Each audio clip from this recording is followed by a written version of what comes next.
तर या आखाती देशांमधील युद्धजन्य परिस्थितीचा फटका थेट जालन्यातला स्टील उद्योगाला बसलाय। बघा, मागच्या 10 दिवसांमध्ये बांधकामासाठी लागणाऱ्या लोखंडी सळीचे भाव प्रति टन 5 ते 6 हजार रुपयांनी वाढलेत। इराण इस्रायल युद्धामुळे आता कच्च्या मालाच्या किमती वाढल्यात। गॅस टंचाईचा फटका जालन्यातील स्टील उद्योगाला बसतोय।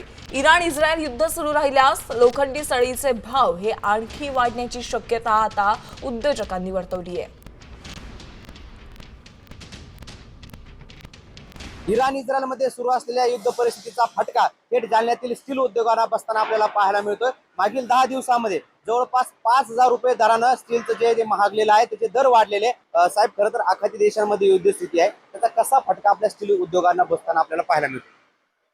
तुम्ही जर स्टील बनवण्याच्या प्रक्रियेचा विचार केला तर तुमच्या असं लक्षात येईल की स्टीलमध्ये आयर्न ओर जे की भारतातच तयार होतंय आणि मिळतंय, आणि कोल आणि गॅस हे घटक वापरले जातात।